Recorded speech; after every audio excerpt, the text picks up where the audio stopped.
আমরা একবার মরুভূমিতে সফর করছিলাম, হঠাৎ দেখলাম মানুষের জটলা জটলা ডিঙ্গিয়ে ভেতরে যেয়ে দেখি এক লোক শুয়ে আছে।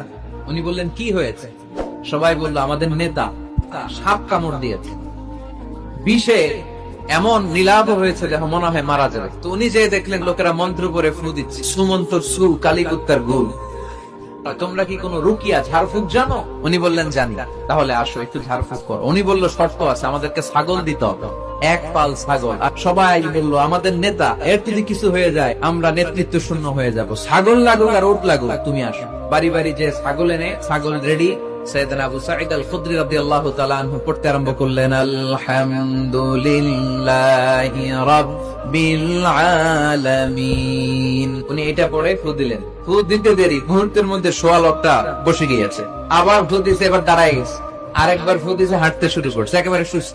সবাই তো অবাক, টাসকি খেয়ে গেছে। আবু সাঈদ আল খুদরি রাদিয়াল্লাহু আনহু বলে, টাসকি স্প্রে খাও, আগে ছাগল দাও। সাইয়েদনা আবু সাঈদ আল খুদরি রাদিয়াল্লাহু তাআলা আনহু আনন্দে এবার ছাগল নিয়ে সাহাবাদেরকে নিয়ে রওনা। মধ্যে লেগেছে প্রচন্ড ক্ষুধা, তখন তারা কয়েকটা ছাগল জবাই করে খেয়েছে। খাওয়ার পরে পেট যখন ঠান্ডা, উনি চিন্তা করতে আরম্ভ করলেন, হায় রে, কোরআন দিয়া ঝাড়ফুঁক করে যে ছাগল নিয়ে আসলাম, ওটা যে খাইলাম, এই ছাগল নেওয়া জায়েজ হয়েছে কিনা, এই মাসালা তো নবীরে জিজ্ঞেস করিনি।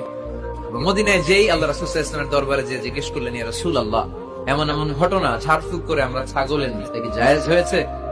আল্লাহ রাসূল সাল্লাল্লাহু আলাইহি ওয়াসাল্লাম বলে, অবশ্যই জায়েজ হয়েছে, কোরআনের দাম বাড়ায় দিয়ে আসছি, ছাগল কিছু থাকলে আমার ঘরে পাঠায়। সুবহানাল্লাহ পড়তে পারলেন না?